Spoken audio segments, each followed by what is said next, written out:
இதுலேருந்து எல்லாரும் மாலை போட்டுக்குன்னு குறைஞ்சபட்சம் ஒரு 108 பேராச்சு 100 பேராச்சு கண்டிப்பாக வருவோம். நாங்கள் நடப்பயணம் பாருங்க. இப்போ வந்து மாலை போட்டு வர்றேன் அப்படின்னு சொல்றாங்க. கேப்டன் வந்து எந்த அளவுக்கு மனசுல குடியிருக்காருன்னு பாருங்க. இப்போ காஞ்சிபுரம் மாவட்டத்திலிருந்து அவங்க நிர்வாகிகள்லாம் பார்த்தா, கட்சி நிர்வாகிகள் இவங்க என்ன சொல்றாங்கன்னா, அடுத்த இடம் நாங்கள் வரும்போது மாலை போட்டு வர்றேன் அப்படின்னு சொல்லும்போது அப்படியே கண் கலங்குது நமக்கு கேட்கும்போதே. பாருங்க, இன்னைக்கு ஞாயிற்றுக்கிழமை பீச்சுக்கு போகலாம், பார்க்கு போகலாம். சென்னையில் இல்லாத என்டர்டைன்மெண்ட்டா எவ்வளவோ இருக்குது. அதெல்லாம் விட்டுட்டு இங்கே வந்து ஜீவசமாதி வணங்குறாங்க. ஜீவசமாதி தான் உண்மையான ஜீவசமாதி. நான் எவ்வளோ ஜீவசமாதிக்கு போயிருந்தா கூட அங்கே சித்தர்களாக இவ்வளவு பண்ணி இது பண்ணியிருக்காங்க, அது பண்ணியிருக்காங்க அப்படின்னு நிறைய சொல்லுவாங்க. ஆனால் அதெல்லாமே செவி வழி செய்தி தான். அது நான் அப்படியே காதில் தான் கேட்டுக்குவேன், அவ்வளோதான். அது நான் போய் நேரில் பார்க்கல. ஆனால் இங்கே அவர் வாழ்ந்ததையும் பார்த்துருக்கோம், அவரோட சின்ன தொடர்புலையும் இருந்திருக்கோம். முபாரக் கேப்டன் வந்து எங்களுக்கு ரொம்ப பிடிக்கும். அவர் கட்சி மீட்டிங்கெல்லாம் ரொம்ப போயிருக்கோம். ட்ராவல்ஸ் வச்சுன்னு இருக்கேன். எப்படி சொல்கிற, இப்போ ஃபேமிலியாக ஒரு சமாதி பார்க்கலான்னு வந்திருக்கோம். கேப்டனுக்கு பிடிச்ச மாதிரியே முபாரக். அவர் ஜாதி மதம் பேதம் எதுவும் பார்க்க மாட்டார் இல்லையா? நான் இதுக்கு முன்னாடி இன்டர்வியூ எடுத்தவங்களும் அப்படியே தான். அது ஒரு இஸ்லாமிய நண்பர் தான். இங்கே பாரபட்சம் கிடையாத அவரோட மனசு போலயே எல்லாம் வந்துட்டு போகிறாங்க. நன்றிங்க. பார்த்தீங்களா அவங்க நிர்வாகிகளை என்ன சொல்கிறாங்க அப்படின்ட்டு. நம்மளோட வாழ்ந்துட்டு இருக்கார். நான் எப்படி பார்க்குறேன்னா, கருடனா பார்த்துட்டு இருக்காருன்னு நினைக்கிறேன். மேலே கழுகு வட்டம் போட்டுகிட்டே இருக்குது பார்த்தீங்களா? அதெல்லாம் வந்து அவர் தான் நான் நினைக்கிறேன். ஏன்னா இப்படி ஒரு மனிதன் உலகத்திலேயே நம்ம பார்க்க முடியாது. அதனால தான் அவர் இருந்தும் சரி, அவர் தவறினாலும் சரி, அவர் இருக்காருங்கிறதா உண்மை.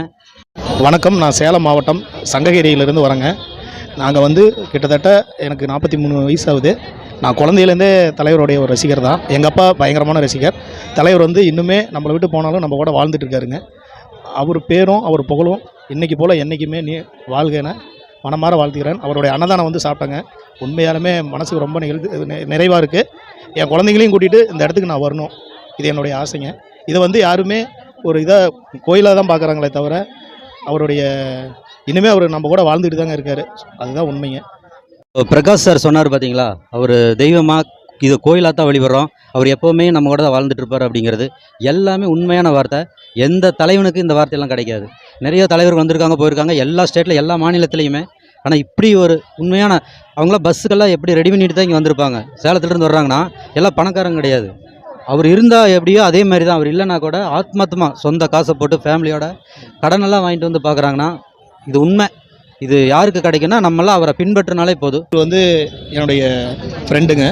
இவர் வந்து ஆக்சுவலாக இன்னொரு 1 வீக்கில் ஜெர்மன் போகிறாரு. இவர் குழந்தையிலிருந்து தலைவரை வந்து அப்பாவே நினச்சி வாழ்ந்துட்டுருக்காரு. நாளைக்கு ஜெர்மன் போகிறாருங்க. பாஸ்போர்ட் எடுத்தார். முதல் முறையாக அவருடைய காலடியில் வச்சு ஆசீர்வாதம் வாங்கிட்டு ஜெர்மன் போகிறாரு.